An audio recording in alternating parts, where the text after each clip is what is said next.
Well, I mean, the COVID situation here is it's going to naturally impact the person who's running the government in terms of the nominees, and so it's had a tremendously negative effect on the Trump campaign, and it's something that Joe Biden has been able to exploit. You've had over I think 225,000 deaths by now in the United States. The United States fares very poorly compared to other Western nations, and it's just something that's been hammered home. I think it's why the Biden is leading in the polls now, and it's not just 225,000 in a country of 300 and something million is not. You're not necessarily going to know somebody who died. You might know somebody who's sick. I think we all do, but it affects the economy. There's just a lot of, just particularly now, a month ago the school season started in North America, so it's you've got people having to make very hard decisions about which parent should either leave work or take a cut in work. You've got people who are just out of work because of this, so it's having a very negative effect as far as that goes. And when you say you want me to talk about Israel, do you want me to talk about COVID in Israel, or how the COVID situation here is affecting U.S.-Israel relations? Just how the COVID situation is impacting in Israel as well. Well, yeah, Israel is. You've probably been watching from there. There have been protests in Israel because of the government's the failure of the government there to fully cope with it. The fact that it spiked. I mean, Benjamin Netanyahu, who's actually a very efficient net manager, he's done very well by the Israeli economy over the years. He's done actually very well in terms of negotiating peace agreements, keeping Israel out of conflict. I'm not sure what happened because I don't live there, so I don't know the particulars. But I think it had to do with his fears of going to another election and possibly losing it. The fact that he wants to keep away, he wants to have leverage should these trials go against him. And so he opened up the country too soon, and it spiked again. And now there's this tremendously I don't know, maybe not tremendously. Again, I'm not there, but there's a Black Flag movement. My friends who are there, people of my family who's there, tell me that it's been very potent in stirring up opposition to Netanyahu. They're not going to elections anytime soon. It wouldn't serve any party in the Knesset right now, I don't think, to go to elections, but it's made him tremendously unpopular. And so you have, like, in terms of U.S.-Israel relations, you have this joint impetus. And I don't like assigning to any politician completely cynical motives. I think we're coming to these tremendous accomplishments in the Middle East because, especially with Netanyahu, this is part of his long-term vision to persuade other countries in the Middle East that's actually it's to their benefit to establish relations with Israel, that there's actually much greater pluses. And so you're coming to that. But one of the impetuses, I think, for both Trump and Netanyahu is to accrue a big victory to show that you can actually get stuff accomplished. Certainly, Trump is playing that up big here in the United States. They're getting if there's an accelerating factor to all these normalization agreements. So far you've had the United Arab Emirates, and you've had Bahrain, and you've had Sudan yesterday, and now the Israeli media is talking about Oman possibly happening before the elections, and that's why it's happening as fast as it's happening, because they want to get foreign policy victories up before the elections. The problem is, and for them, is that the United States electorate, it has in the past, like 20 years ago during the George W. Bush administration, foreign policy was a big deal for voters, but it's just not now with the pandemic and with the tanking economy. It's not registering.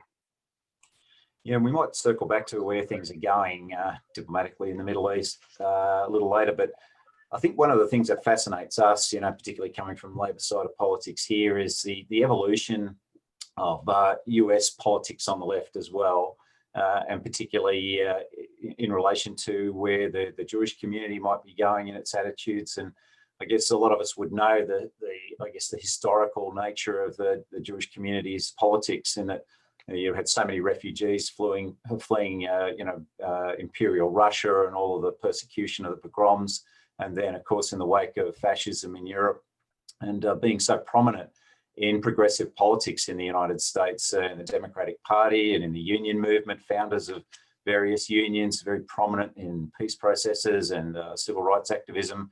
We just had a reminder of that in the recent production on the trial of the Chicago 7, right, which featured at the Democratic Convention in '68 with prominent figures like Abbie Hoffman and Jerry Rubin and Allen Ginsberg, and of course the two prominent civil rights lawyers who ran the case were both Jewish. But at times, the voting trend in the US for the Democrats has been upwards of 80%.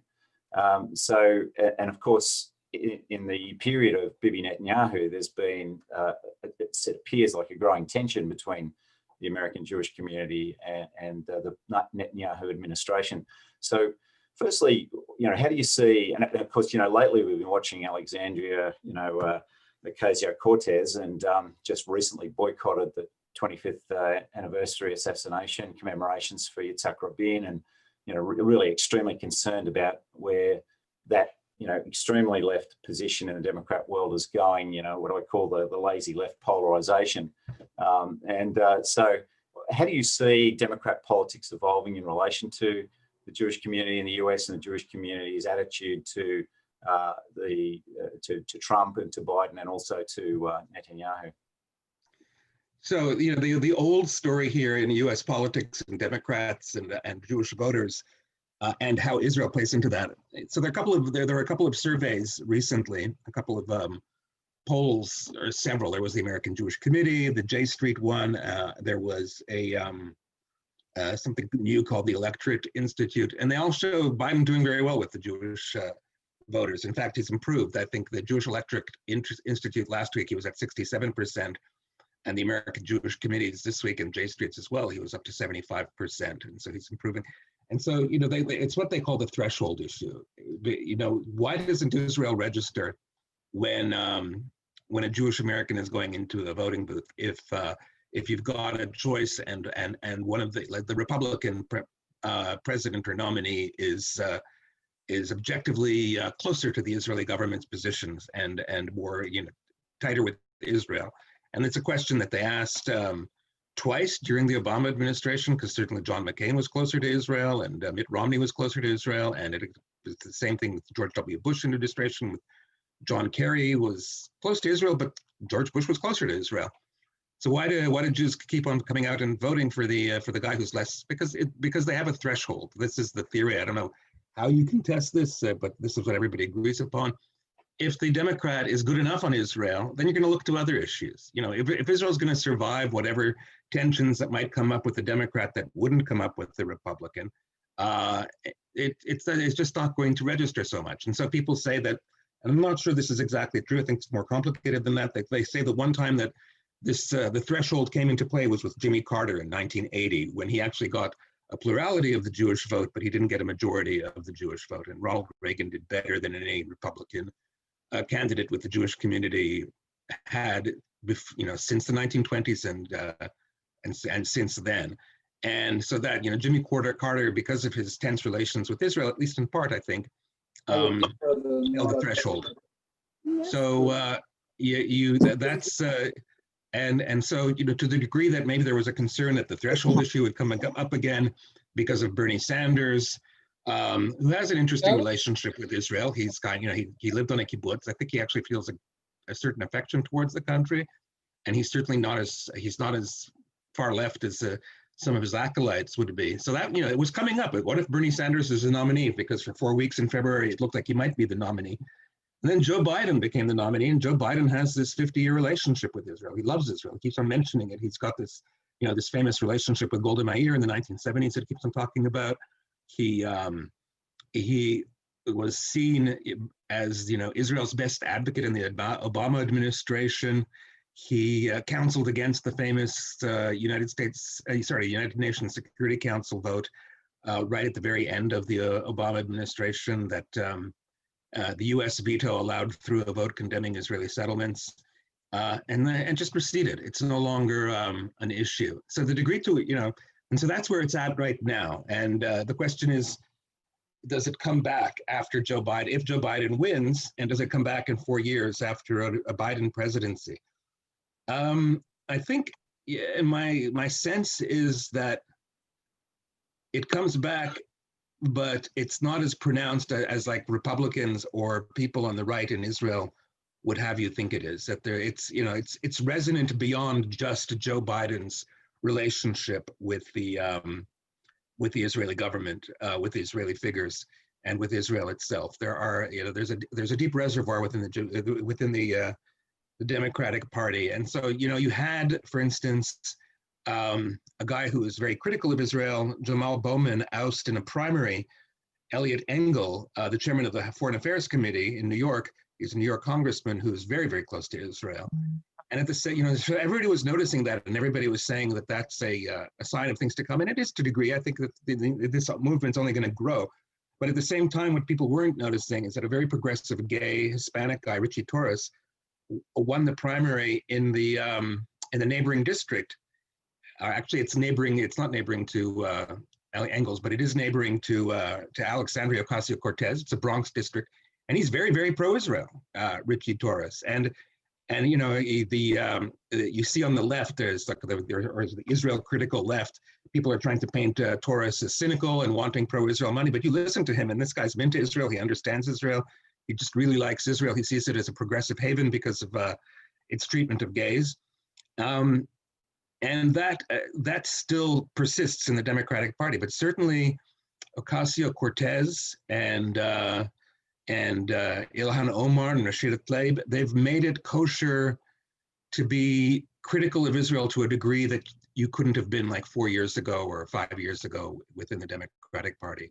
Tlaib and Ilhan Omar back BDS. Tlaib doesn't even recognize the idea that Israel should be a Jewish state.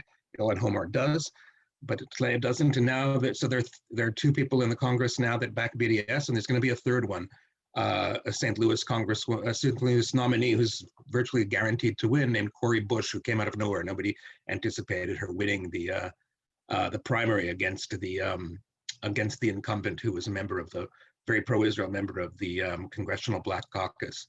So you'll have 3, but 3 out of like 250.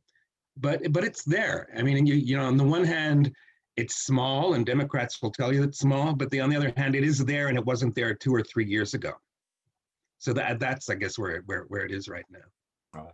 It's often amazed me that anybody who signs themselves up for progressive politics could back anybody who routinely throws gays and lesbian men and women off roofs of buildings and bans trade unions and persecutes or oppresses women. But in relation to Biden and Bibi, if Bibi is to survive these current processes, what do you think the relationship and the impact there would be between Bibi and Biden? I would say, first of all, 2 things. Biden is very much a believer in, there's this famous conversation that the Jewish community leaders in 2009 had with Barack Obama at the White House. And it gets a little kind of distorted because the way now it's told, at least from Republicans and from by right-wing Israelis, is that Obama marched into the room and said, "I think there should be open distance between Israel and there should the no distance rule should end, and there should be open distance." That's not exactly how it happened. Malcolm Honline, the president of the conference, or the director of the Conference of Presidents of American Jewish Organizations, said, we have this policy of no daylight. And Obama said, well, has no daylight really used? We still don't have worked for anybody. We still don't have peace in the Middle East. So it's not as if Obama was gung-ho about it, but certainly he thought about it. Biden is very much a no daylight guy. He doesn't want to have these disputes out in the open. So I think, if Bibi remains the prime minister and Biden becomes the president, you're going to have that aspect to it. But the other thing is, I've heard from insiders in the Democratic Party, is that the Obama alumni who are with Biden now and who will likely take a leading role in developing his foreign policy, they were twice burned on Israeli-Palestinian negotiations during the Obama administration, in 2010 and in 2013-14. And depending on who you talk to, they'll blame the Israelis more, they'll blame the Palestinians more, they'll blame both sides equally. But the point is they were burned and they don't want to go through that again.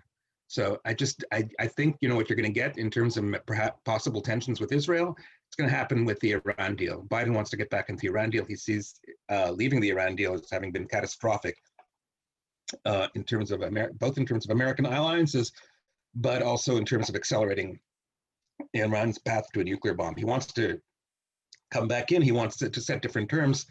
He wants to extend the daylighting, the sunset provisions in the nuclear deal. So possibly there'll be some tensions, but not on the Palestinian side, I don't think. Unless you get two leaders.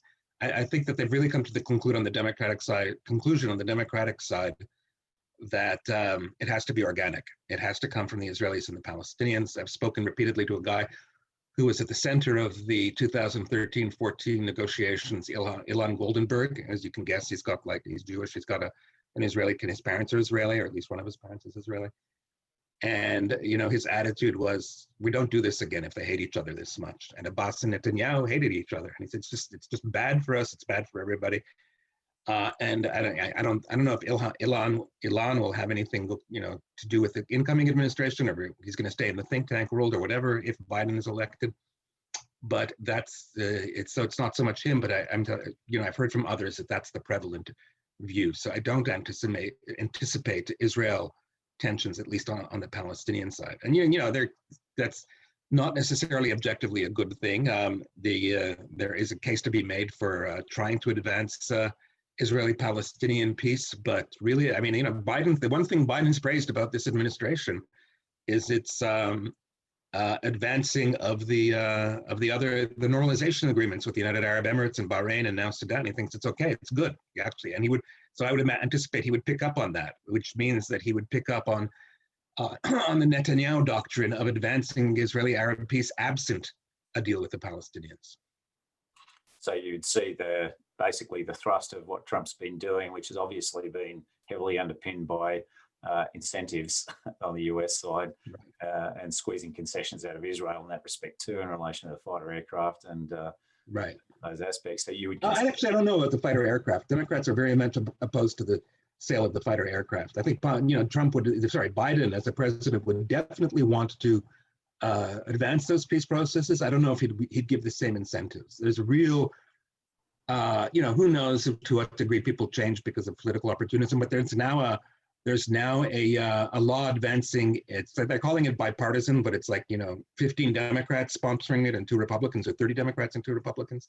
So it's essentially a Democratic initiative that would give Israel essentially at least a say, if not a veto, in U.S. arms sales in the Middle East. The Democrats are very much, and when I don't think it's just entirely cynical. Again, I think that there really is a revulsion on the Democratic side towards what they see as the excesses of Saudi Arabia, the killing of Khashoggi, the Saudi Arabian commentator and journalist here in Turkey, is just, they haven't gotten over it. I don't think so.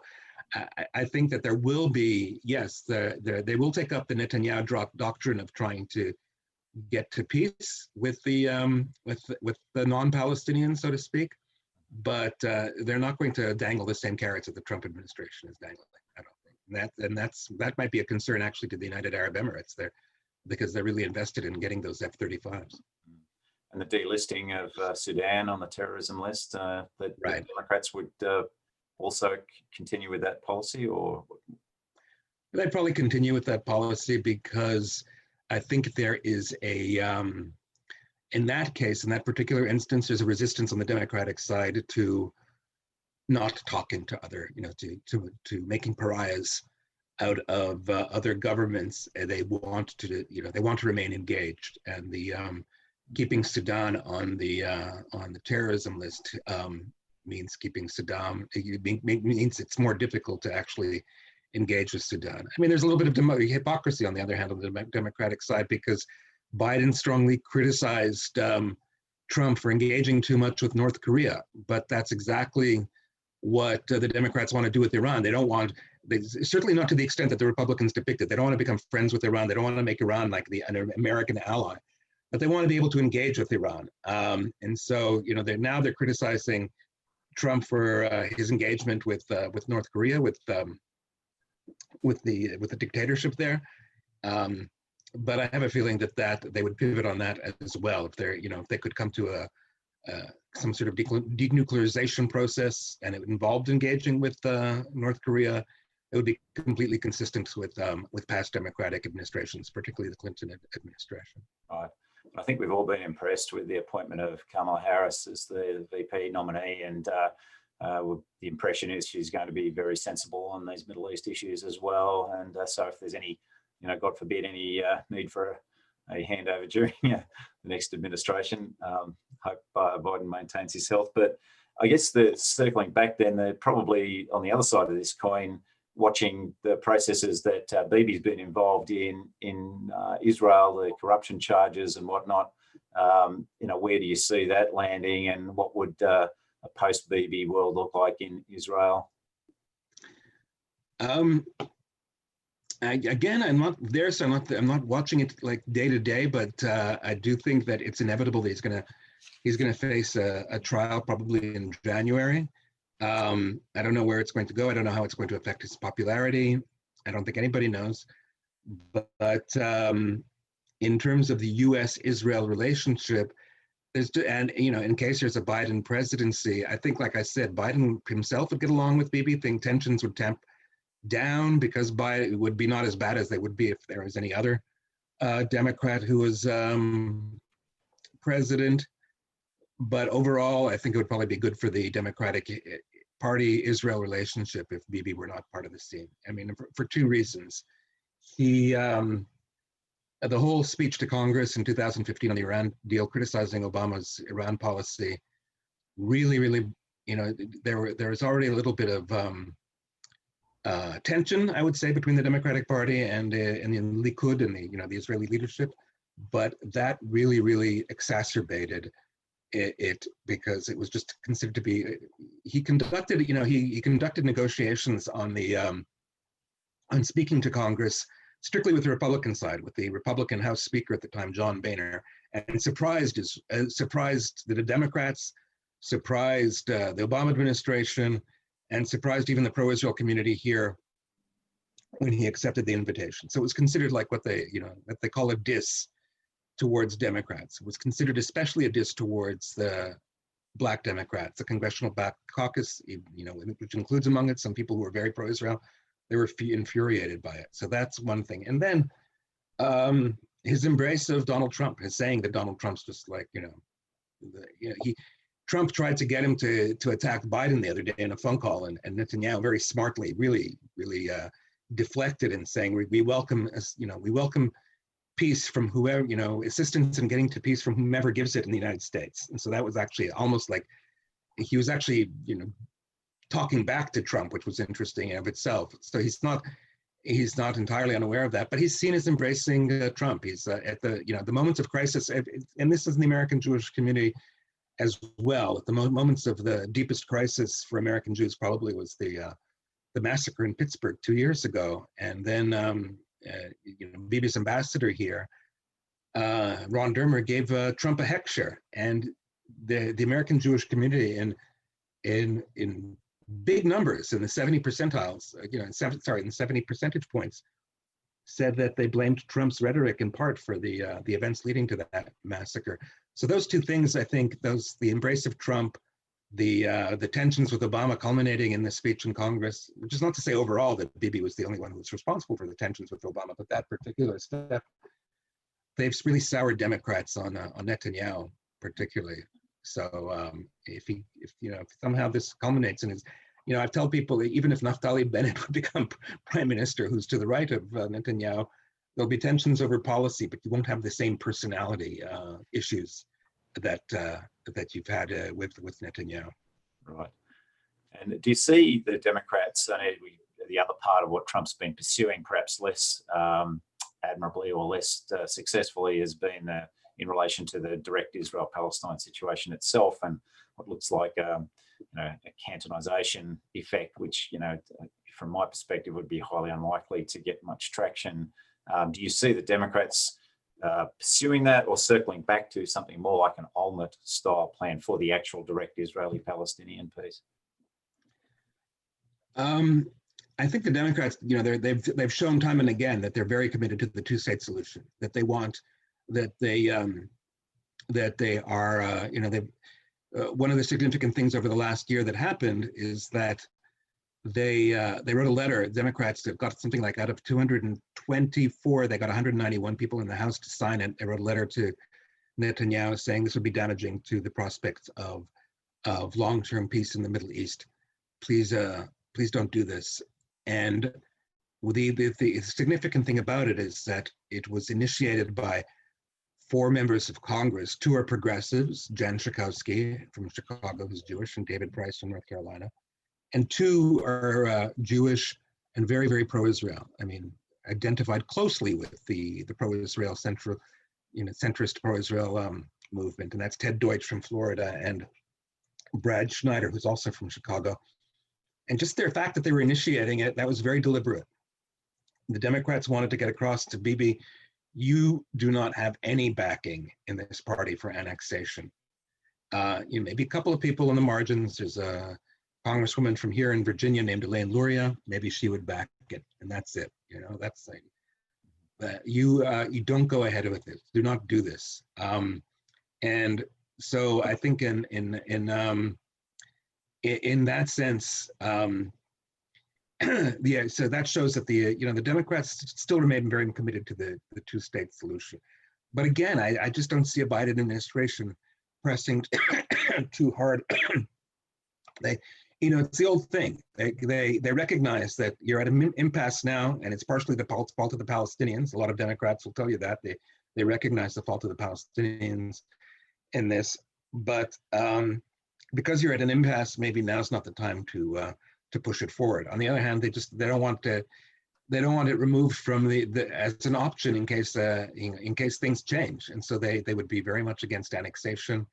And I'm not sure what would happen if that actually came about. I mean, I think Netanyahu is sensible enough that even if Netanyahu were still prime minister and and Joe Biden was president, I think he would retreat. He'd be able to tell the right wing, I can't do it with Biden, I can't do it with the Democrats here. So I don't think that it would come to that kind of a head. But certainly they've made clear that it would redound very badly here for Israel if Netanyahu proceeded with annexation. Right. Well, just to finish off on my questions, Ron, before we throw it open back to Lauren, one of the things that's gravely concerned us, and me in particular, I've been working on this. I've just left Parliament, but I've been focused on intelligence and security issues here related to extremism, but particularly the rise of the far-right extremism and the links, of course, with Russian intelligence that has helped facilitate and promote that, and the impacts. We've had an incident here where a far-right extremist went to New Zealand and killed over 50 Muslims. So it's an extremely troubling trend. ASIO has flagged it as one of their main concerns at the moment, our main domestic security agency. But we've seen things really dramatically escalating in the States, where there's fears of even open armed actions and conflicts post-election, etc. But it's playing out very badly, of course, for the Jewish community, as we've seen in Pittsburgh. But also, it's circling back to the old protocols of the Elders of Zion stuff with the QAnon caper, who've just got themselves a congressperson elected and other candidates. What do you see in terms of the far right issue and challenge, and of course those Russian intelligence links? How do you see that as playing out in the US, and what do you think a Democratic administration would do about that? Well, what's interesting is it is dangerous. Absolutely, you're right. The security arm of the Jewish community here, called Secure Community Network, is prepping synagogues and Jewish communities in general for possible violence on election day. They're really worried about what's going to be happening at polls. You've got Trump calling on his followers to be poll watchers. And here in the States, in Israel, it's actually not so uncommon for people from, so I don't know about other countries, and I can't remember in Australia how it works, but to have partisan poll watchers, it's not so unusual overseas. I think here it's a big taboo, and he's encouraging it. And he's encouraging it, and the people who are listening are groups that, at least rhetorically, are committed to a certain level of violence, and that's a very big concern for the Jewish community here. And and also in this crazy news environment where like there's just an outrage a minute and you don't remember the last outrage. It's amazing. What's amazing is that this plot against the Michigan governor was quite advanced. It wasn't crazy people. It was, I mean, you can say they're crazy, but it wasn't just people talking. I mean, you've had like, when I first read about it, I really thought that it was like one of these FBI cases where, it's kind of dodgy because they've done this certainly with Islamists, they've done this with environmentalists, and they've done this on the right as well, where they kind of entice some like not very intelligent people with an extreme ideology into committing themselves to an act. So it's actually initiated by somebody within the FBI who's just, this wasn't that. This was a real plan with rehearsing, with training to kill or kidnap the Michigan governor. So it's kind of shocking. And you have this weird tension within the Trump administration between the non-political security apparatus, particularly the FBI, but even to a degree within the Department of Homeland Security, that sees this as a threat and wants to confront it and says it's a threat, says outright it's a threat. The FBI director says that QAnon poses a possible, and it's not just QAnon, but QAnon in particular poses a threat. And you're right, there's a woman who's a QAnoner who's going to be elected from Georgia because nobody's running against her. And so you have that tension. So, one would hope in a sense that tension would continue if Trump were reelected, but he's kind of learned his lesson from his first 2 years of office, where you had supposedly sane people started like literally removing from his desk executive orders that they thought went too far. That doesn't happen anymore. And he's just signed an executive order now that would leave unprotected a vast swathe of the civil servant community here from political retribution. In other words, he could fire people who are long-term career civil servants for not being politically loyal to him, according to this executive order. So if he's reelected,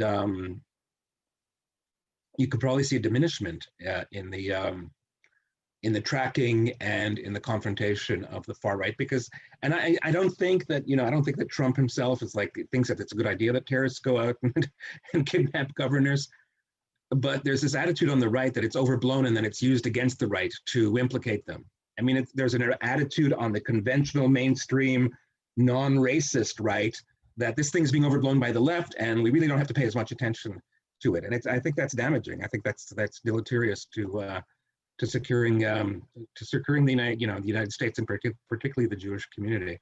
If Biden were elected, you'd have like there were programs in the Department of Homeland Security that tracked right wing, the far right. I think you'd have refunding of those programs. I mean, one of them is like, I like to tell this because it's so bizarre. It actually, it started under the Obama administration, and they funded private organizations, private NGOs that went out and found the young people that were vulnerable to the seduction of the far right and brought them back. And so it's not even like aggressively targeting the far right. It's doing it in possibly the most benign apple pie way manner. And the Trump administration defunded that. And so those kinds of programs I think would definitely come back under a Biden administration. Well, thank you, Ron. Well, I think the Trump administration has turned me religious because I'm praying for a Biden-Harris victory in a few days' time for the sake of the goddamn world. But now I'll throw it back over to Lauren to marshal up the questions from the participants. Thanks very much, Ron. Thank you. Thanks so much to both of you. That was a really interesting discussion, and I could see some people furiously writing away. So I'm sure there'll be some very interesting questions coming through. Once it is a reasonably small group and everyone's been carefully vetted, I'm trusting people to actually be able to unmute their own microphones and ask questions.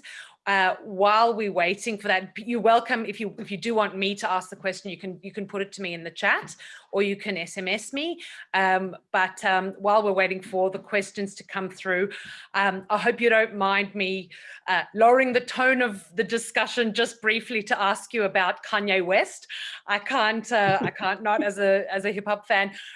Just any brief comments and what you think it says, if anything, about the state of US democracy. I should get my 22-year-old son in here because he's much more interested, much more invested in this. I think that Kanye West, to a degree, there have been journalists that have been tracking the people who've been getting him on the ballot, because you have to get on the ballot in all 50 states. I mean, you don't have to. You can run a presidential campaign and somehow have missed one state, but obviously, if you're going to be viable, you have to be in all 50 states. And they're all Republicans. They're people who are deeply inside with the Republican Party. And so it's sad. I mean, his wife, Kim Kardashian, has actually put out something that says he's bipolar, and just an appeal for understanding. And my perception is he's letting himself be used to draw away.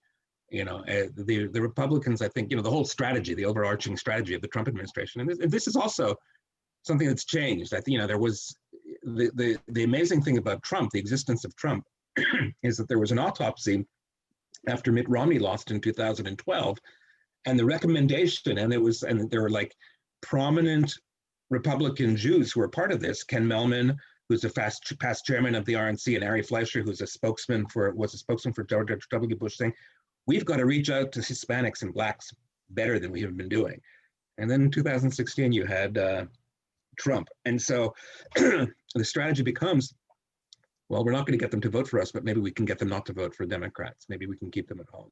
Right. And so that's where and one aspect of that, I think, is Kanye West. Yeah. Okay. Yeah. Interesting. All right. Our first question comes from Peter Kelson, who said, to what extent is the normalization agreements with UAE, Bahrain, going to convince Jewish voters that Trump's strategy is working and move votes to him? I think, it could, to a certain small extent, it could work. I think that's, more potent. Okay, I'll explain why it might work. There are substantial Jewish populations in a number of swing states, particularly Florida. So the population of Florida is about 21 million. There are 600,000 Jews. George W. Bush won Florida by 568 votes in 2000, and it's remained a swing state since then. Republicans won Florida. Trump couldn't have won, and I'm not sure. Well, anyways, he won Florida by like tens of thousands of votes he did better than that. But in 2018, the Republicans who won in Florida won literally by tens of thousands of votes. And so it could be very important to Trump to have to get those Jewish voters. And one aspect of that is certainly the deals with, and that's why they're playing up those deals with the United Arab Emirates and Sudan and Bahrain. On the other hand, I would say that, and it's not on the other hand, but the more potent and what they've been trying to do more than that, I think, is just to associate Joe Biden with the far left of the Democratic Party and to make it seem like he would be somehow, like whatever he says, he would be controlled by what Trump calls AOC +3. And the interesting thing about that, incidentally, is that I watched the day that Bernie Sanders endorsed Biden. I watched their video, and they were kind of cute about it. It's just like two old guys who really like each other talking to one another. But they made it sound as if Biden was persuading Bernie, and so they decided, okay, at the end, we're going to come up with, even though Bernie was already persuaded, obviously. We're going to come up with these 6 committees where we're going to work together between the left of the party and the center. None of them had to do with foreign policy. None of them. And then you had the Democratic platform, reasserted typical pro-Israel outlook. So it's just, it's kind of silly what the Republicans are doing by trying to associate Biden, but maybe to some degree it might work. And so that, combined with the successes in the Gulf and with Sudan, the goal for the Republicans is to swing enough Jewish voters in each state each of the swing states, the other ones besides Florida are Pennsylvania and Michigan, where there are really substantial Jewish communities, even though there's a focus on states with even smaller Jewish communities, like Wisconsin with 20,000 Jews. The goal would be to try and get them to come on over to the just enough of them to come on over to the Republican side that can maybe deny Biden a victory. But it's one of many goals. Yeah, obviously, when you're thinking the race can be close, you're looking at a lot of places for those extra votes. Thanks, Ron. We have a question now from Luke Foley, who is our former New South Wales Labor opposition leader. Luke, go for it. Oh, thanks, Lauren. And Ron, I just wanted to ask you for your take on what's been going on in New York City with the Orthodox community during COVID. I've read quite a few accounts, and there's a line of attack that seems to me to come from Republicans and the right-wing warriors that both the Democratic governor and the Democratic mayor of New York City are just implacably hostile to communities of faith. And Exhibit A for this is the treatment of the Orthodox in New York and their right to gather and so on, celebrate religious holidays and the like. And this is held up or compared with their alleged tolerance of Black Lives Matter's protests. Is this right? Has there been, in your view, some unfair treatment of the Orthodox community in New York from the Democratic leaders in the state, or is this blown out of all proportion by right-wing activists? I don't think it's blown out of all proportion. I do think that they've been insensitive. Just in naming the Orthodox community, I mean, it's like you're both Andrew Cuomo and Bill de Blasio, and Bill de Blasio is just not an adept politician, but somehow he got 2 terms, the maximum terms you can get as New York City mayor, so maybe I'm wrong, but he hasn't been an adept politician in these cases. And so if you're like, but they're both like, what they call here pothole politicians. They deal with neighborhoods, they deal with the ethnic politics. And so like, in a New York context, if the Orthodox are consistently, or certain sectors of the Orthodox community are consistently defying COVID regulations and sort of crowding into synagogues, then, in the blunt talk of New York, politics and New York politics, although I've seen New South Wales politics pretty up close, and that's pretty bloody too, but in New York, in New York, you just say, stop this, you communities, just stop doing this. And then that comes across as insensitive because you're picking on Jews, and certainly they were insensitive. On the other hand, and I don't cover this firsthand. We have a really good reporter, Shira Hanna, who's been covering this, but there's just been this defiance in the Orthodox community. It comes like partly out of an identification with the right, it's an insular community.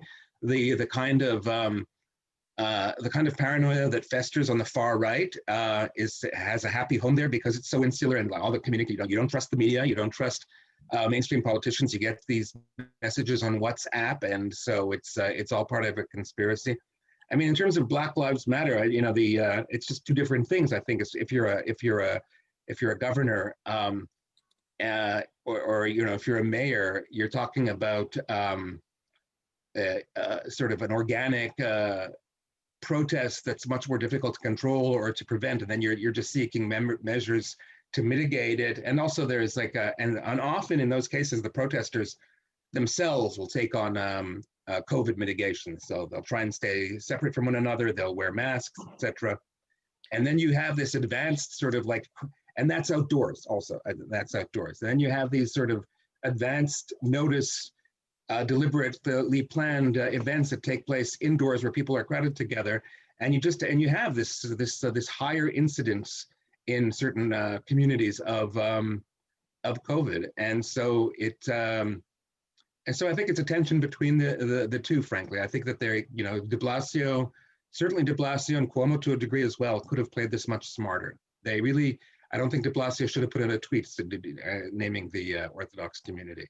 You know, in a less blunt political environment, you know, in cities that are more politically correct, I guess, like here in Washington, D.C., and, you know, in the West Coast, you don't name a particular community. You just make it clear that these practices are unwanted, and you let the different communities draw their own conclusions. But it's different in New York. Thanks, Ron. Interesting, thanks. And we've got an interesting question from Nikita, who is based in Canberra. You've touched on the minority views in the Democratic Party from the likes of AOC. Do you have any insight on how the Democratic Party keeps their anti-Israel views at bay without damaging the broader foreign policy objectives in the party? I think that you know, there's this whole thing within the far left called PEP, Progressive Except for Palestine, and so they come under the kind of pressure. They say that you are, oh, why are you progressive on all these issues but not on Israel Palestine? But that's, you know, in a sense that also shows the degree to which there's unity in the Democratic Party on foreign policy. There is I think, you know, if you're a Ted Deutsch, or if you're who's a, you know, pro-Israel congressman, it's completely consistent to be critical of Saudi Arabia and critical of the way that the Saudi Arabians are backing or are they basically waging war in Yemen with huge consequences for human rights, and to be protective of Israel and to be pro-Israel. So I don't think it's affecting, I don't think the tensions there are affecting overall foreign policy objectives. I think that even, you know, the 40 or so Democrats in 2015 who voted against the Iran deal, to a person afterwards, they say that, okay, we didn't like the deal as it was made, but we thought it was a big mistake to pull out of the Iran deal because that made things even worse. And people who are leading within the party opposition to the Iran deal, Ben Cardin, a Jewish senator from Maryland, which is over the border here, that's his position. So there's definitely unity as far as that goes. I think, you know, to the degree to where there might be tensions on the left on the broader foreign policy issue, not so much having to do with Israel particularly, is there is a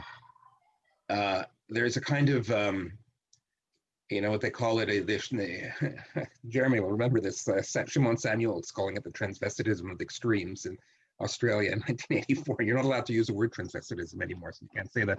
So now they call it horseshoe theory, or like the extremes meet in the middle. There's actually sympathy on the extreme left of the Democratic Party with Trump's you know, stated goals of just pulling the United States out of involvement in the rest of the world. But again, that's really only on the margins of the Democratic Party. I think, you know, one of the things that's agreed upon, and certainly there might be debates over the particulars, is that Biden wants to have a more robust U.S. influence in the world, and it doesn't mean, you know, the forever wars necessarily that Trump describes, but it does mean rejoining not just the Iran deal, but the Paris climate deal. It does mean reforging alliances, but it also means, I think that there was you know, I think that for instance, I don't know what Trump necessarily does in Syria. Sorry, Biden necessarily does in Syria if he becomes president, but you're not going to see the kind of abrupt withdrawal from a commitment to an ally, the way that Trump kind of abandoned the Kurds last December. And so I think that's, and, you know, so there would be people on the far left who would actually like that, but they don't have much of a voice in the Democratic Party, at least right now. And then I think, thanks, Ron, final question of the day comes from Liam O'Callaghan. Hi, Ron. Thanks for making the time. My question is, Trump has seemed to, you know, support conspiracy theories throughout his entire presidency. I mean, I think he recently retweeted a conspiracy theory about, you know, Joe Biden killing SEAL Team 6 to fake the death of bin Laden. His conspiracy theories around George Soros and his support for, groups like the Proud Boys. How do you think this has affected his perception with Jewish voters who are traditionally the butt of conspiracy theories? Well, that's what I think that's why you've got this very strong, it's consistent, this consistent opposition to Trump. There's this, what I consider to be almost a weird debate going on within the Jewish community. Is he anti-Semitic when he says your country by mistake, or is it just a slip of the tongue? Because that's what he said. He talks to the Jewish community, he'll say your country, Israel. And is it, really, sometimes we say it's our country, are we going to fight? And these fights, and also the one that really gets to me. He has a Jewish child, he has a Jewish grandchild. So does Joe Biden has several Jewish grandchildren. A lot of people have Jewish in-laws. Let's all elect them president because they're never going to be anti-Semitic again. It doesn't quite make sense. But so I don't know if he's anti-Semitic. I think I think that the real tell with him is not so much that his daughter decided to marry a Jewish guy, but it's he has really close Jewish friends, people like David Friedman, the ambassador to Israel, and it's not just like some of my best friends are Jewish thing. He really sort of trusts them, and he trusts them on Jewish issues. So I would say by that metric, that's a good sign that Trump isn't anti-Semitic. But that's not the point. That's not the point for the Jewish community. The Jewish community perceives, and Australia as well. So I'm not telling you anything new. They perceive a danger in assigning to a whole class of people negative qualities. So when you say Mexicans are rapists and murderers, or when you say Muslims are simply, there's something wrong with Muslims, which is what he said. There's something about them and they can't come into the country. I think that resonates with the Jewish community. So even if this particular guy is never going to turn against the Jews because of his Jewish daughter and son-in-law or whatever, he's creating a culture in which the next guy has permission to turn against the Jews, because we're turning against the Mexicans, and we're turning against the gays, and we're turning against and we're marginalizing the blacks, and that's what Jews pick up on, And so every time you talk to Republicans about Pittsburgh, they will tell you, oh, the killer there reviled Trump. He thought he was too close to the Jews because he keeps Jews around him. How dare you mention Trump in the same breath of Pittsburgh? But the week before Pittsburgh, literally the week before Pittsburgh, Trump was, based on evidence that just isn't there, blaming George Soros for being behind the migrant caravan, that was traveling through Mexico. And that's precisely the conspiracy theory that the Pittsburgh killer cited. And it's why he targeted the synagogue, because one of the three congregations there was affiliated with HIAS, the Jewish Immigration Advocacy Group, and the belief that somehow they were planning to invade the United States and replace white Americans with other types of Americans.